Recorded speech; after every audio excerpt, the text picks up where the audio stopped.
Hello, আসসালামু আলাইকুম। তো আমরা আবারও ব্যাক করলাম কেমিস্ট্রির চ্যাপ্টার 3 মৌলের পর্যাবৃত ধর্ম আর রাসায়নিক বন্ধন নিয়ে। তো আজকে আমরা পি ব্লকের 13 গ্রুপ নাম্বারটাতে দেখব তাদের বৈশিষ্ট্য, তাদের কি রকম আছে। তো তার আগে যাওয়ার আগে আমরা দেখি এখানে এই পি ব্লক আমাদের। তো এই পি ব্লকের মধ্যে আমাদের টোটাল কারা কারা, আমি আগে রেঞ্জটা বলেছিলাম, সেটা গ্রুপ 13 থেকে একদম লাস্ট মানে 18 পর্যন্ত। ওকে, তো এখন আমরা আজকে 13 নিয়ে অ্যাকচুয়ালি আমাদের আলোচনা আজকে। তো আজকে আমরা 13 নিয়ে আলোচনা করব। তো 13 জানার আগে সবগুলো আমরা একটু জেনে রাখি সবগুলো কোন গ্রুপে কোনগুলো আছে, কারণ সেটা আমার খুবই ম্যান্ডেটরি। ওকে, তুমি যতই পর্যায়ে বের করার বা গ্রুপ বের করার সূত্র জানো না কেন, কিন্তু আমার লাস্টলি তার অ্যাটমিক নাম্বার বা অন্যান্য রিলেশন বের করার জন্য আমাকে অ্যাকচুয়ালি না পর্যায় সারণীটির এই কয়েকটা মৌল তোমাকে মুখস্থ রাখতেই হবে। ওকে, তুমি যত ভালো পর্যায় সারণী মুখস্থ রাখতে পারবা তত বেস্ট। ওকে, তুমি পরীক্ষা দিলেই বুঝবা এটা কি গুরুত্ব। এখন যদি খুব একটা পাতা দিবা না, বাট পরীক্ষার সময় তুমি বুঝবা যে এটা আসলে গুরুত্বটা কেমন। এখন কথা না বাড়ায় চলে যাই। দেখো, আমি কয়টা সূত্র লিখছি, তুমি তোমার আমাদের সূত্র লিখতে পারো, মানে কিভাবে মনে রাখতে পারো আর কি। ওকে, তো দেখো আমার গ্রুপ 13 কারা কারা আছে বোরন, অ্যালুমিনিয়াম, গ্যালিয়াম, ইন্ডিয়াম আর থেলিয়াম। ওকে, এখন এটা কিভাবে মনে রাখবো, এটা আমি একটা সূত্র লিখছি, যা সিম্পল। সেটা লিখছি কি, বোন এলো, জার্মানি, ইন্ডিয়া, থাইল্যান্ড ঘুরে। তো বিতে বোরন, এলতে অ্যালুমিনিয়াম, জার্মানিতে গ্যালিয়াম, ইন্ডিয়াতে ইন্ডিয়াম আর থাইল্যান্ডে থেলিয়াম। Just it. ওকে, খুব ইজি। তারপর 14তে মনে রাখার টেকনিকটা কি, কানুন সিলিয়া, জেনে শুনে পালাবে। কার্বন, সিলিকন, জার্মেনিয়াম, তারপর এসএন আর প্লাম্বাম। ওকে, তারপর গ্রুপ 15 নজু পাগলা, আসবে সোমবার বিকেলে, খুবই easy. Nitrogen, phosphorus, arsenic, antimony, bismuth. Okay, আচ্ছা, তারপর গ্রুপ 16, 17 আর 18তে দেখি কি কি আছে। 16 মনে রাখা মজা, খুবই মজা। সেটা কি, ও এসএসসি তে পড়ে, এসসি আছে না, এসএসসি তে পড়ে। তাহলে দেখো ও এসএসসি তে পড়ে, পোলোনিয়াম। ওকে, শেষ। তো 17 আসলে শিখি না, এটা এমনি মনে থাকে, ফ্লোরিন, ক্লোরিন, ব্রোমিন, আয়োডিন, অ্যাডমিনিয়াম। এটা তোমার নিজে একটু মনে রাখতে হবে। আর গ্রুপ 18 মনে রাখতে হবে, হিনি আর কর্ণ যাবে রূপনগর। হিনি একটা নাম আর কর্ণ যাবে রূপনগর। হিলিয়াম, নিয়ন, আর্গন, ক্রিপ্টন, জ্যানন, র্যানন। ওকে, এগুলো আমাদের নিষ্ক্রিয় গ্যাস। তো এগুলোর বিভিন্ন রকম বিভিন্ন নাম আছে, এগুলো আমরা পড়বো আস্তে ধীরে ধীরে। তো এটা যেমন হ্যালোজেন, তারপর আগের গুলো, এটা যেমন চ্যালকোজেন, তারপর নিক্টোজেন, অনেক নাম আছে, এগুলো আমরা পরে পড়বো। এখন এখানে এটার একটা খুব গুরুত্বপূর্ণ জিনিস, এটা শেখার তোমাকে কেন শিখতে হবে, একটা সিকোয়েন্স ম্যাজিক নাম্বার মনে রাখো। সেটা 8, 18, 32। ওকে, এই ম্যাজিক নাম্বারটা তুমি একটু মনে রাখো। এটা কেন দিলাম, এই ম্যাজিক নাম্বারটা কি মিন করতেছে। তুমি যদি এইটার প্রোটন সংখ্যাটা তুমি জানো, ওকে, ওর সাথে তুমি যদি 8 যোগ করো, তাহলে তুমি ক্লোরিনের প্রোটন সংখ্যা পাওয়া যাবা। তুমি যদি ক্লোরিনের প্রোটন সংখ্যা পাওয়া যাও, ওর সাথে আবার 18 যদি যোগ করো, তাহলে তুমি ব্রোমিনেরটা পাওয়া যাবা। বুঝতে পারছো? আবার ব্রোমিনের সাথে প্রোটনের সংখ্যার সাথে তুমি যদি এই 32 যোগ করো, তাহলে তুমি আয়োডিনেরটা পাওয়া যাবা। ঠিক তেমনি হবে অ্যাডমিনিয়ামটা পাওয়া যাবা। কথাটা কি বুঝছো না কি বুঝো নাই? মানে এটা সিকোয়েন্স, তুমি এই সিরিয়ালটা যোগ করলেই তুমি তার পরেরটা পাওয়া যাবা। বুঝতে পারছো? এবং এটা খুবই খুবই গুরুত্বপূর্ণ। ওকে, তোমাকে কিন্তু অনেক সময় ফ্লোরিনের ইয়াটা মনে রাখা খুবই ইজি, বাট ক্লোরিনেরটা অনেক সময় মনে থাকে না। ওকে, তখন তুমি কি করো, ব্রোমিনেরটা তো আরো মনে থাকবে না, আয়োডিনের প্রোটন সংখ্যা আরো মনে থাকবে না, তখন তুমি কি করবে, পরীক্ষায় এগুলো প্রোটন সংখ্যা আসবে। ওকে, খালি শুধু এটার জন্য না, সবগুলোর জন্য এই রুলসটা খাটবে, সবগুলো এটা এবং আগেরটা পুরো সবগুলোর জন্য এই রুলসটা খাটবে। তো ম্যাজিক নাম্বারটা মনে রাখবা 8, 18, 32, 32। ওকে, খুবই খুবই নেসেসারি। ওকে, 5 স্টার গুরুত্বপূর্ণ জিনিস, এটা তোমাকে প্রায় পরীক্ষার মধ্যে খুব জ্বালাতন করবে, এটা কিন্তু মনে রাখতে হবে। ওকে, খুবই ইজি। 8 যোগ করলে ফার্স্টের সাথে পরেরটা পাবা, এরপরের সাথে 18, এরপরের সাথে 32, এরপরের সাথে আবার 32। ওকে, তাহলে আমরা একদম ইজি বিজি ভাবে পাই যাবো। আমি একটা উদাহরণ দিই, যেমন ফ্লোরিনের কত, 9। ওকে, আচ্ছা, আমরা একটা অন্য কালার ইউজ করি। ধরো আমরা এই কালারটা ইউজ করতেছি, ফ্লোরিনের আমার 9, ওর সাথে যদি তুমি 8 যোগ করো, কত হবে, 9 + 8 কত হবে, 17। তাহলে 17 কার প্রোটন সংখ্যা, এই ক্লোরিনের প্রোটন সংখ্যা। ওকে, বুঝতে পারছো? ক্লিয়ার। দেন আমরা চলে আসি পিতে কি আছে, পি ব্লকের মধ্যে একটু একটু জাস্ট দেখি এটা কি আছে। ধাতু আমার 12টা, খুবই ইম্পর্টেন্ট তথ্য। অপধাতু আছে 6টা, খুবই ইম্পর্টেন্ট। কি কি আছে একটু পড়ে নেবা। আর এটার একটা মেইন বৈশিষ্ট্য কি, এরা পরিবর্তনশীল জারণ ভ্যালু প্রদর্শন করে। ওকে, এই জিনিসটা কি আমরা শিখাবো পরে। আর তারপরে এখানে একটু দেখো এটা কি ধর্ম, এটা বুঝাচ্ছি বাম থেকে ডান দিকে পর্যায়ভিত্তিক সম্পর্ক, আর এটা উপর থেকে নিচে, যেটা গ্রুপ ভিত্তিক সম্পর্ক বলবো। ওকে, তুমি পি ব্লক গুলার যত বাম থেকে ডান দিকে যাওয়া, মানে অ্যালুমিনিয়াম থেকে তুমি যতই সিরিয়ালে নিষ্ক্রিয় গ্যাসের দিকে যাবা তত কি হবে, আকার কমতে থাকবে, বিজারণ ক্ষমতা কি হতে থাকবে, বাড়তে থাকবে, আর ধাতব ধর্ম কি হতে থাকবে, কমতে থাকবে। খুব ইজি। ওকে, আর গ্রুপ ভিত্তিক উপর থেকে তুমি নিচে নামো তাহলে হচ্ছে আকার তার বৃদ্ধি পেতে থাকবে, আর কি হইতে থাকবে, বিজারণ ক্ষমতা তার কমতে থাকবে, আর ধাতব ধর্ম বাড়তে থাকবে। মানে তার মানে যত নিচে যাবা তত বেশি তুমি ধাতু পাবা। ওকে, খুবই ইজি জিনিস, এগুলো তোমাকে মনে রাখতে হবে। এগুলো হচ্ছে এমসিকিউ আর বিভিন্ন রকম ছোট ছোট মার্কের জন্য খুবই ইম্পর্টেন্ট বেসিক জিনিসপত্রগুলো। এখন এখন আমরা একটু আসি পরিবর্তনশীল জারণ ভ্যালু, এই কথাটা আসলে কি মিন করতেছে এটার জন্য আমরা একটু আসি। পরিবর্তনশীল হচ্ছে জারণ ভ্যালু, চেঞ্জেবল তোমার হচ্ছে জারণ ভ্যালু। এই চেঞ্জেবল হচ্ছে জারণ মানটা কিভাবে হয়, ওকে, এটা কিভাবে হয় সেটা নিয়ে আমরা একটু আলোচনা করি। যেমন ধরো আমি ধরলাম হচ্ছে কার্বনের কথা ধরতেছি, কার্বনকে যদি আমি লিখি ইলেকট্রন বিন্যাস করি, কার্বনের কয়টা, 6টা। কার্বনে হচ্ছে আমার 6টা প্রোটন, 1s2 2s2 2p2। ওকে, ডান। এখন আমি যদি এখানে একটু ঘর আঁকি, এই ঘরটা আঁকি, এখানে এখানে একটা, এখানে আমার কিভাবে নিয়ম একটা একটা করে আগে যাবে। ওকে, এভাবে আছে। ওকে, বুঝতে পারছো? এখন এইটার এই অবস্থায় সে কয়টার সাথে রিঅ্যাকশন করতে পারে, অ্যাকচুয়ালি এই জায়গাটায় খেয়াল করতে পারতেছো। দেখো এখানে অযুগ্ম ইলেকট্রন আছে, তো এখানে সে খুব ইজিলি কি হবে, রিঅ্যাকশন করতে পারে। ওকে, তুমি ধরো কোনো সোডিয়াম আসলো আমার সাথে, ওকে, ধরো হচ্ছে সোডিয়াম আসলো, তো ওর সাথে সুন্দর রিঅ্যাকশন করে ফেলতে পারবে। ওকে, দুটা ইলেকট্রন তাকে দান করে। ওকে, বা অন্য যে কোনো একটা মৌল তার সাথে হচ্ছে ইলেকট্রন দান করে করতে পারবে, যে কোনো মৌলটা গঠন করতে পারবে। তাহলে এই অবস্থায় ওকে, তার জারণ ভ্যালুটা আমি অ্যাকচুয়ালি তার যোজনীটা বলা যায় 2, আর জারণ ভ্যালুটা এই অবস্থায় হচ্ছে আমার 2 বলা যায়। বুঝতে পারছো? ওকে, তখন এই অবস্থায় আমার জারণ ভ্যালুটা আসলে 2 বলতে পারি আমরা। ওকে, এই অবস্থায়। বাট স্পেশাল কেস কি হতে পারে, এটা হচ্ছে সি উত্তেজিত স্টেটও থাকতে পারে। এটা হচ্ছে এক্সাইটেডমেন্ট স্টেট। ওকে, যখন হচ্ছে বিভিন্ন কারণে সে এক্সাইটমেন্ট হইতে পারে, মানে হচ্ছে উত্তেজিত হইতে পারে, তখন কি হবে, তখন দেখো এটা একই রকম থাকবে বাট একটু চেঞ্জ হবে। 1s2 আগের মতোই থাকবে, বাট 2s এ এখানে কি হবে, 1 হয়ে যাবে। এটা কেন?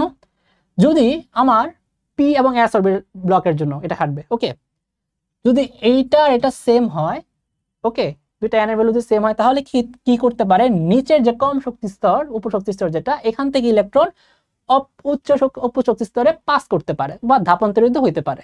ওকে, যদি এন এর ভ্যালু দুইটা সেম হয়। ওকে, তাহলে এটা কখন পি ব্লক আর হচ্ছে এস ব্লকের জন্য খাটে। ওকে, ডি ব্লকে একটু ব্যতিক্রম হয়। ওকে, মেনলি সব জায়গার ক্ষেত্রেই খাটে, মানে ডি ব্লকে এটা ছাড়াও আর কি ব্যতিক্রম হয়, বাট আমরা পি নিয়ে আলোচনা করতেছি তো পি এর মধ্যেই থাকি। তো এখানে এই নিয়মটা যদি হচ্ছে 19-20 হয়, মানে হচ্ছে একটার ভ্যালু কম বেশি হয়, তাহলে হবে না, সেম হইতে হবে।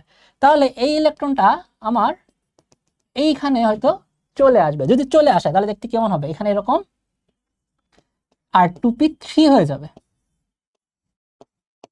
এখানে একটা, এখানে একটা, এখানে একটা। বুঝতে পারছো? এখন দেখো তো কয়টা অযুগ্ম ইলেকট্রন, 1টা 2টা 3টা 4টা, এখানে 4টা আর ইলেকট্রন আসতে পারে। ওকে, বিক্রিয়া অংশগ্রহণ করতে পারে। তো এই অবস্থায় ওর জারণ ভ্যালুর মান কত, 4। কথাটা বুঝতে পারছো? তাহলে এই কি পরিবর্তন দেখলাম না, আগে ছিল 2 এখন ছিল 4, এইটাই হচ্ছে পরিবর্তনশীল জারণ মান। বুঝতে পারছো? এরকম অনেক উদাহরণ আছে, নাইট্রোজেন আছে, ফসফরাস, তারপরে হচ্ছে আরো অনেক আছে, সালফার, ফসফরাস, অনেক কিছু আছে। ওকে, প্রত্যেক উদাহরণ তোমার বইয়ে আছে, একটু চেক করে নিবা। ওকে, এগুলো একটু নিজে নিজে ট্রাই করবা, দেখবা হচ্ছে উত্তেজিত কিভাবে করবো আমরা। ওকে, আর যদি না পারো তাহলে হচ্ছে কমেন্ট বক্সে জানাও কিভাবে করতে হবে, আমি ওটা করে দিব, কোনো প্যারা নেই। ওকে, তাহলে হচ্ছে নেক্সটে আসি হচ্ছে 13 নম্বর গ্রুপ নিয়ে আমাদের এখন আলোচনা। তো কারা কারা আছে, বোরন, অ্যালুমিনিয়াম, গ্যালিয়াম, ইন্ডিয়াম আর থিলিয়াম। ওকে, এখন আমরা রাসায়নিক ধর্ম নিয়ে এদের আলোচনা করি। ওকে, এদের রাসায়নিক ধর্মেতে আমরা আগে বলি, এরা হচ্ছে এই কয়েকটা গ্রুপের সাথে, মৌলের সাথে হচ্ছে, যৌগের সাথে, মৌল বা যৌগের সাথে হচ্ছে বিক্রিয়া করে। এটা মনে রাখবা, সিরিয়াল ওয়াইজ। এস ব্লকে আমরা দেখছিলাম এরকম মৌল অনেকগুলো আছে, প্রায় একই রকম, এখানেও সেম টু সেম। ওকে, মনে রাখা খুব একটা প্যারা না, একবার মুখস্থ রাখতে পারলে এটা সবসময় হচ্ছে হয়ে যাবে। তাহলে এখন এখানে আছেটা কি, এই যে মৌলগুলো আছে বা যৌগগুলো আছে, এগুলোর সাথে তার রিঅ্যাকশন হবে। তোমাকে যদি পরীক্ষা রাসায়নিক ধর্ম চাই ব্যাখ্যা করতে, তোমাকে কিন্তু এইগুলো দিয়ে উদাহরণ দিয়ে, মানে রাসায়নিক বিক্রিয়া ঘটায় তোমাকে ব্যাখ্যা করতে হবে। তো এটা কিরকম দেখতে হবে, আমি একটু যাই নেক্সট স্লাইডে। এটা আসলে এই যে তোমার বইয়ে দেখবা, তোমার হাজারি স্যারের বইয়ে দেখবা এরকম সুন্দর করে হচ্ছে দেওয়া আছে কয়েকটা বিক্রিয়া, এই বিক্রিয়াগুলো তোমাকে মুখস্থ করতে হবে। এটা নট অনলি হচ্ছে তোমাকে সিকিউ লেখার জন্য, বিভিন্ন রকম ফিলিং দ্য ব্ল্যাঙ্কস টাইপ, তার শূন্যস্থান, এমসিকিউ তোমাকে দিয়ে দিবে, তোমাকে হচ্ছে এরকম কোয়েশ্চেন করতে পারে, বিভিন্ন ম্যাথমেটিক্যাল প্রবলেম দিতে পারে। এরকম একটা এ যোগ দিয়ে দিবে, এই জায়গাটা হচ্ছে বি যোগ দিয়ে দিবে, বলবে যে সি কি উৎপন্ন হবে আর এখানে NO2 উৎপন্ন হয়েছে। তুমি যদি মুখস্থ না করে যাও তুমি ওখানে যা পারবা না, কারণ এই বিক্রিয়াগুলো কিছু কিছু আছে তোমার হচ্ছে মুখস্থ স্যার আসলে খুব তুমি নিজে নিজে বের করতে পারবে না, খুব এক্সপার্ট না হইলে। ওকে, তোমাকে অ্যাকচুয়ালি মুখস্থটা করতেই হবে।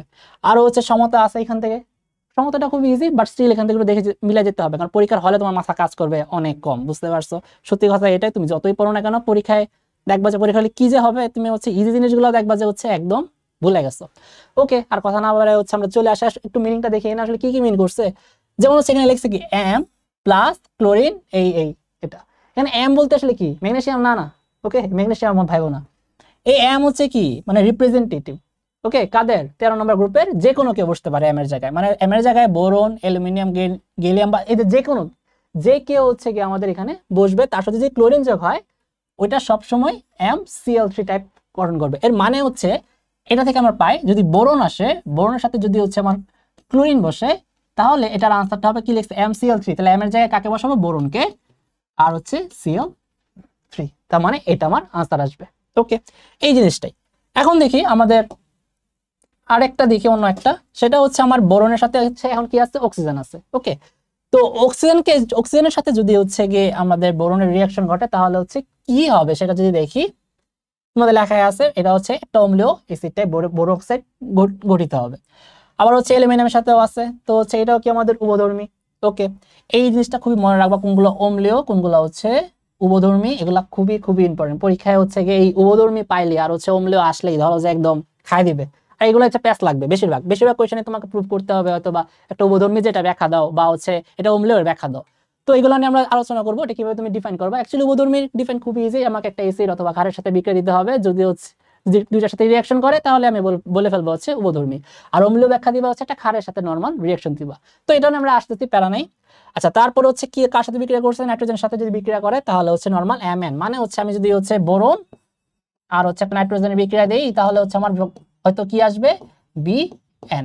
ওকে, ঔরযোজ্যতা 3, ওকে দুইজন মিলে হচ্ছে ম্যাচ।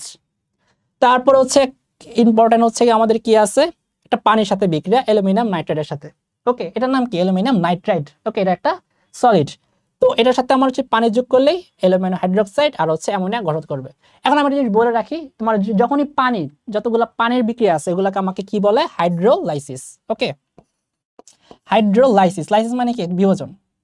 এখন এই হাইড্রোলাইসিস বিক্রিয়ায় একটা খুবই ইম্পর্টেন্ট তথ্যটা হচ্ছে তোমার ধাতুর সাথে যখনই হাইড্রোলাইসিস বিক্রিয়া করবে তখনই OH টা ধাতুর সাথে কানেক্ট হয়ে যাবে। এই দেখো তুমি সব বিক্রিয়ায় পাবা এটা। ওকে, সব জায়গায় তুমি এই জিনিসটা পাবা, এটা তোমার একটা বেসিকের মতো মনে রাখতে পারো। যখনই পানি পাবা তুমি আর ধাতু পাবা, তুমি চোখটা বন্ধ করে OH টা ধাতুর সাথে যোগ করে দিবা। ওকে, তাহলে তোমার বিক্রিয়া অনেক সহজ হয়ে যাবে, পরবর্তী প্রোডাক্টটা কি হবে তুমি কিন্তু ইজিলি ফাইন্ড আউট করতে পারবা। আচ্ছা, এরপরে হচ্ছে এখানে আরেকটা দেখাইছে, আবার একই জিনিস পানি গঠন করে হচ্ছে এই কাজ করছে, বুঝতে পারছো একই রকম জিনিসপত্র। এখন এখানে একটা জিনিস খেয়াল করো, একটা কি আছে হাইড্রোজেন। ওকে, এটা একটা ধাতুর সাথে পানি রিঅ্যাকশন করছে, এটা একটা প্রতীকী টাইপ। ওকে, হাইড্রোজেন উৎপন্ন হয়।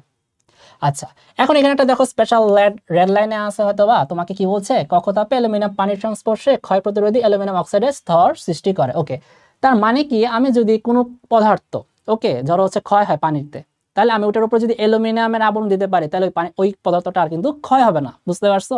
কারণ কি করবে ওরা হচ্ছে পানির সাথে সংস্পর্শে এসে এই যে পানির সাথে কিন্তু বিক্রিয়া করবে, অ্যালুমিনিয়াম বিক্রিয়া করে অ্যালুমিনিয়াম অক্সাইড এই যে ওকে হাইড্রোক্সাইড থেকে এখানে অ্যালুমিনিয়াম অক্সাইডের একটা স্তর তৈরি করে দিবে, সেটা হচ্ছে আমাকে ক্ষয় প্রতিরোধ করবে। ওকে, তোমাকে যদি কোনো কোয়েশ্চেন আসে পানিতে হচ্ছে কোনো কিছু যদি ক্ষয় প্রতিরোধ করতে চাই তাহলে কি করতে হবে, সিম্পলি হচ্ছে আমাকে কি করতে হবে অ্যালুমিনিয়ামের প্রলেপ আমি দিয়ে দেব।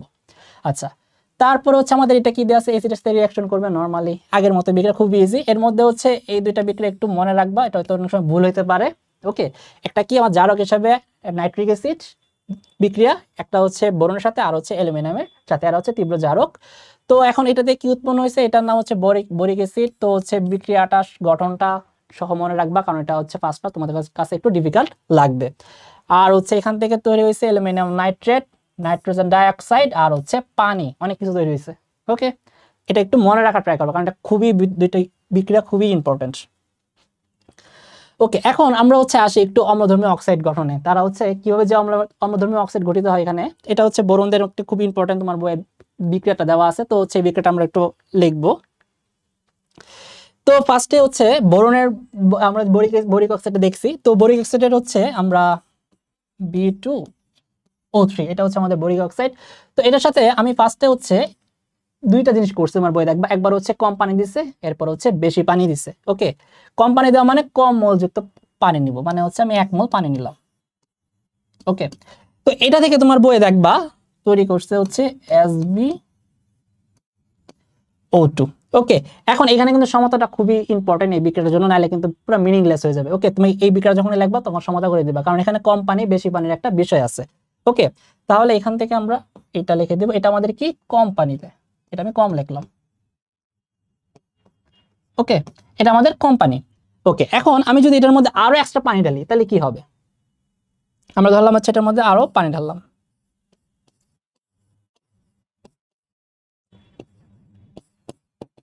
তিন মোল পানি, প্রায় হচ্ছে 3 মোল পানি দিলাম। তাহলে এখন আসবে হচ্ছে H3PO3।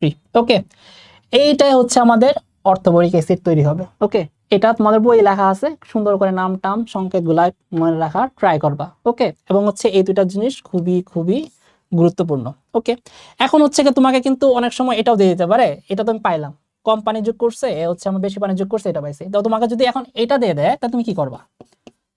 তোমাকে হচ্ছে দিয়ে দিল HbO2 প্লাস হচ্ছে 2 মোল পানি, তাহলে কি উৎপন্ন হবে? তাহলে একটু কনফিউজ হতে পারো, আমাকে তো এই দুটো দেওয়া আছে, এটা দিলে কি হবে, তাই না? এখন একটা জিনিস বুঝো, এইটার ভিতরে কিন্তু আমি 1 মোল পানি একবার তো দিয়ে ফেলছি, একবার কিন্তু হয়ে গেছে দিয়ে, তাহলে আমি আরো এক্সট্রা কি করতেছি, 2 মোল পানি এখানে আরো এক্সট্রা দিচ্ছি, তার মানে টোটাল কয় মোল হয়ে গেছে? 3 মোল, মানে হচ্ছে এটা, তার মানে কি এইটা রিঅ্যাকশনটা অ্যাকচুয়ালি আমার আবার এই অর্থবরিক অ্যাসিডটাই তৈরি করবে, বুঝতে পারছো? তাহলে হচ্ছে H3BO3। ওকে, আশা করি তোমরা বুঝতে পারছো, খুবই ইজি, এবং এটা খুবই ভালো করে মনে রাখার ট্রাই করবে। এটা প্রায় হচ্ছে আসে, এটা যে অম্লধর্মী অক্সাইড তার হচ্ছে ব্যাখ্যা এখানে আমাদের দেওয়া আছে। ওকে, আচ্ছা, এটা আমাদের এই যে অক্সাইডগুলো গঠন করলো। ওকে, তারপর হচ্ছে আমাদের আসবে হচ্ছে উভধর্মী, খুবই খুবই ইম্পর্টেন্ট উভধর্মী জিনিসপত্র, মানে পরীক্ষায় স্যার ম্যাডামদের খুবই পছন্দ, তুমি দেখবা যে প্রায় হচ্ছে উভধর্মী জিনিসপত্রগুলো আসতেছে। তো উভধর্মীর মধ্যে এখানে কারা কে ছিল? এটা ছিল আমাদের অ্যালুমিনিয়াম অক্সাইড। ওকে, তো উভধর্মী প্রমাণের আমি আগে বলছি দুইটা নিয়ম আছে, এসিডের সাথে বিক্রিয়া দিবা, ক্ষারের সাথে রিঅ্যাকশন দিবা, যদি করে তাহলে হচ্ছে তুমি প্রমাণ করতে পারবে এটা উভধর্মী। ওকে, এখন আমি একটা তাই করব, আমি হচ্ছে একটা রিঅ্যাকশন দিচ্ছি, HCl এর সাথে রিঅ্যাকশন দিলাম। এখানে হচ্ছে আমি আগে দেখে বলছি রিঅ্যাকশনটা কি হয়েছিল, অ্যালুমিনিয়াম ক্লোরাইড গঠন করবে আর হচ্ছে পানি গঠন করবে, মানে কি, মানে হচ্ছে অ্যাসিড এটা তাহলে ক্ষারের মতো কাজ করতেছে, লবণ পানি উৎপন্ন করছে, শেষ। আরেকটা কি করতে পারতেছে আমরা, আরেকটা ধরে হচ্ছে এটাই নিলাম O3, আর হচ্ছে একটা ক্ষার দিব NaOH, সোডিয়াম হাইড্রোক্সাইড নিলাম। তো এখানে কি হবে, আমি আগেই বলছি OH পাইলেই হচ্ছে কি হবে, ধাতুর সাথে এই অ্যালুমিনিয়ামের সাথে চলে যাবে। ওকে, তো এখন এখানে আমার হচ্ছে চলে তো গেল, কিন্তু এখানে ঝামেলা আছে, এখানে তো সোডিয়াম বান্ধব আছে, OH আমি কি বলছিলাম ধাতুর সাথে দৌড় দিবে, এখন সোডিয়াম বান্ধব থাকাতে এনে একটু ঝামেলা হবে, তো এখানে আমার সোডিয়ামও তার সাথে চলে আসবে।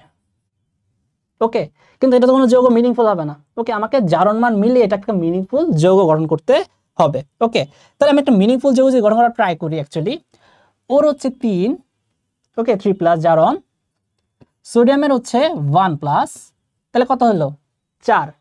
তাহলে আমি জারণ মান ভ্যালু, একটা যৌগের জারণ ভ্যালু কি হতে হবে, 0 হতে হবে। যদি 0 করতে চাই তাহলে দেখো তো এই অক্সিজেন কয়টা আমি অক্সিজেন নিতে পারবো বলো তো? দুইটা নিতে পারবো না? আমি যদি দুইটা অক্সিজেন নিই তাহলে কি মিলে না? দেখো তো -2, অক্সিজেনের জারণ মান কত, -2। ওকে, তাহলে -2 × 2 কত, -4, তাহলে 4 আর প্লাস -4, তাহলে 0 হলো না? তাহলে আমার এইটা হয়তো বা একটা লজিক্যাল যৌগ গঠিত হবে এখান থেকে, বুঝতে পারছো? ওকে, তো এখান থেকে এটা আসবে, আর আসবে আমাদের পানি। এটা কিন্তু খুবই ইম্পর্টেন্ট একটা রিঅ্যাকশন, এটা কিন্তু প্রায় তোমরা ভুল করার প্রায় সম্ভাবনা আছে। ওকে, দ্যাটস ইট। এটা কিন্তু কোয়েশনও বেশিরভাগ আসে এই তোমার হচ্ছে উভধর্মিতা ব্যাখ্যা করতে অ্যালুমিনিয়াম অক্সাইডের, এবং কোয়েশন এটাও আসে হচ্ছে কোনটা হচ্ছে উভধর্মিতা প্রকাশ করে। ওকে, আচ্ছা, এখন আমরা খুবই খুবই ইম্পর্টেন্ট একটা কোয়েশন প্রায় পাবা, সেটা হচ্ছে অ্যালুমিনিয়াম অক্সাইডের ডাইমার অণু। ওকে, এখন বিষয়টা হচ্ছে অ্যালুমিনিয়াম ক্লোরাইডের হচ্ছে ডাইমার অণু। তো অ্যালুমিনিয়াম ক্লোরাইড অ্যাকচুয়ালি যদি গঠনটা একটু দেখি আমরা, এই হচ্ছে অ্যালুমিনিয়াম, এই ধরে হচ্ছে ক্লোরিন, এখানে একটা ক্লোরিন আর এখানে একটা ক্লোরিন। ওকে, এখন বলো তো অ্যালুমিনিয়াম হচ্ছে কত নাম্বার? 13 নম্বর গ্রুপ। ওকে, যেখান থেকে হচ্ছে 10 বাদলে লাস্টে কয়টা ইলেকট্রন মনে আছে? 3টা হচ্ছে তার শক্তিস্তরের ইলেকট্রন থাকে। ওকে, তার মানে তার যোজ্যতা অ্যাকচুয়ালি 3, 1 2 3। ওকে, বুঝতে পারছো যে আমি এখানে হচ্ছে তার ইলেকট্রনগুলা দিচ্ছি, 3টা ইলেকট্রন। ওকে, আর ক্লোরিনের হচ্ছে একটা ইলেকট্রন। ওকে, আমি একটা অন্য করে দিচ্ছি, এ হচ্ছে ক্লোরিনের ইলেকট্রন। ওকে, তাহলে দেখো তো এই যে এই পুরা হচ্ছে ইলেকট্রনগুলা, এই ইলেকট্রন, এইটা, এই এরা তো হচ্ছে অ্যালুমিনিয়াম তার কেন্দ্রীয় পরমাণু। ওকে, তো কেন্দ্রের উপর আছে, তাহলে অ্যালুমিনিয়ামের ঠিক কয়টা ইলেকট্রন হলো? 1 2 3 4 5 6, 6টা। ওকে, এখন আমরা কি জানি, যদি স্থির থাকতে চায় তাহলে ওর কি লাগে? অষ্টক পূর্ণ হতে চাবে না? তার মানে কি ও আরো চায় তার যদি 2টা থাকতো, ওর লাইফে যদি আরো 2জন থাকতো তাহলে সে অনেক খুশি থাকতো। ওকে, তার হচ্ছে এখনো 2জনের অভাব, 6টা পাওয়ার পরও তার হচ্ছে 2জনের অভাব পড়ছে। তাহলে এই কারণে হবে কি, এই যে স্ট্রাকচারটা, এই স্ট্রাকচারটা খুশি না, মানে হচ্ছে এটা অস্থিতিশীল, এটা এইভাবে থাকতে পারে না। ওকে, সে হচ্ছে তখন করে কি, ওর তো অভাব, এই অভাব দেখে আরেকজনের মন খারাপ লাগে। আর এই মন খারাপ কে বুঝবে? অবভিয়াসলি তার সমজাতি কেউ। তো সমজাতি আসলে কে? আরেকটা অ্যালুমিনিয়াম ক্লোরাইড। ওকে, আরেকটা অ্যালুমিনিয়াম ক্লোরাইড আমি আঁকলাম। কথাটা কি বুঝতে পারছো? এখন এই অ্যালুমিনিয়াম ক্লোরাইডের ওরও কিন্তু 2টার অভাব, আবার ওরও 2টার অভাব। বুঝতে পারছো? এটা তো মুশকিল। এখন ও কি করবে? এখানে একটা মজার কাজ করবে। ক্লোরিনের কিন্তু কোনো অভাব নেই, ক্লোরিন কিন্তু ওকে। ও কি করবে? ওর তো হচ্ছে গ্যাপ নাই কিছু, 2টার অভাব, এই এরও 2টার অভাব। তখন ও যে কান্নাকাটি করতেছে, ওকে, ওর কান্না শুনে এখানের যে ক্লোরিন, তার তো অনেকগুলো আছে। ওকে, তার তো অষ্টক নরমালি পূর্ণ হয়ে রয়েছে, ওর 2টাই সে হচ্ছে অ্যালুমিনিয়ামকে পাস করে দিবে। ওকে, দিয়ে দিবে না, মানে হচ্ছে এমন ভাবে দিবে তারা আবার শেয়ার করবে, মানে ওর মধ্যেই আছে, মানে একটা শেয়ারের মধ্যেই তারা থেকে যাবে। কিন্তু কে দান করছে? ক্লোরিন হচ্ছে একাই। ওকে, মানে ধরো হচ্ছে কি, তোমার একটা বাটি আছে, তো আরেকজনের বাটি নেই, খাবার নাই। ওকে, তার চিন্তা করলে কি দুপুরবেলা এক বাটিতে তোমরা 2জন খাবা, বিষয়টা হচ্ছে এটা। তুমি বাটি কিন্তু দিয়ে দাও নাই, ওকে, এক বাটিতে 2জন খাইতেছো, এইটা জিনিসটা এটাই হয়েছে। ওকে, তো হচ্ছে আমার ইলেকট্রনটা, এই যে ক্লোরিনের যে ইলেকট্রনটা, এটা হচ্ছে শেয়ার করলো। এতে কি সুবিধা হইলো? ক্লোরিনে কিন্তু কোনো ইলেকট্রন কমে নাই, যা আছে তাই আছে। কিন্তু সুবিধাটা কি হলো? অ্যালুমিনিয়াম কিন্তু ওর 2টা ইলেকট্রন শেয়ার করতে, মানে পাইতেছে সে। তাহলে সুবিধা কি হলো? তার যে অষ্টক অপূর্ণ ছিল, এখন কিন্তু তার অষ্টক পূর্ণ হয়ে গেছে। তাহলে কি সে হচ্ছে হ্যাপি এখন। এইদিকে ওর তো কিন্তু এই অ্যালুমিনিয়ামও কিন্তু খালি ছিল, এইদিকে ক্লোরিনের, এই ক্লোরিনেরও কিন্তু অনেক ছিল, এই ক্লোরিনেরও ইলেকট্রন জোড় ওকে শেয়ার করবে। ওকে, তার মানে কি 2জনই কিন্তু ব্যালেন্স হয়ে যাবে। কথাটা কি বুঝছো নাকি বুঝো নাই? এখন আমি যদি এটা চিত্রটা একটু দেখাই, এটা সুন্দর করে হচ্ছে আমরা একটু এটার চিত্রটা একটু আঁকি, যদি তোমাদের বোঝানোর জন্য আঁকছি, তো একটু খেয়াল করো দেখতে কেমন হবে। অ্যাকচুয়ালি এই হচ্ছে আমার এরকম হবে, অ্যালুমিনিয়াম ক্লোরাইড আর হচ্ছে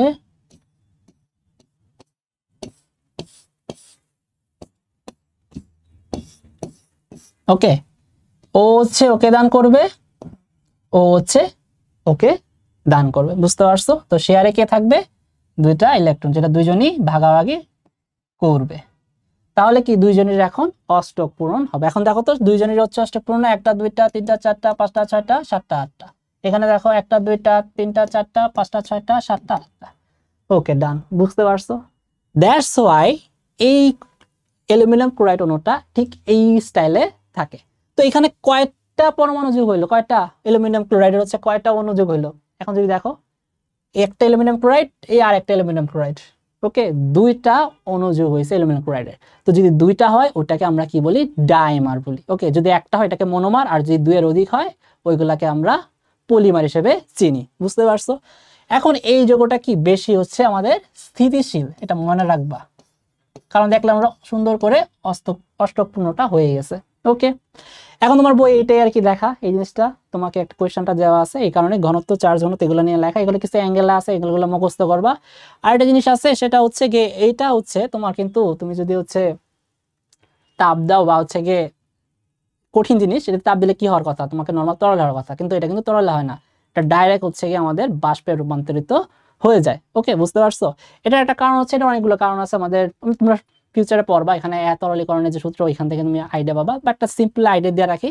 সেখানে হচ্ছে আমাদের নর্মাল চাপ, বাষ্পীভূত চাপ যেটা বাষ্পের, আর ওর যে গঠনের যে চাপটা, ওকে, ওইটা হচ্ছে নর্মালটা থেকে বাষ্পের থেকে বেশি। দ্যাটস ওয়াই হচ্ছে আমাকে যখনই তুমি তাপ দিতেছো তখন এটা ডাইরেক্টলি তরল না হয়ে বাষ্পে রূপান্তর হয়ে যায়। ওকে, তো এই ছিল আমাদের অ্যালুমিনিয়াম ক্লোরাইডের হচ্ছে ডায়মার অণুর কথা।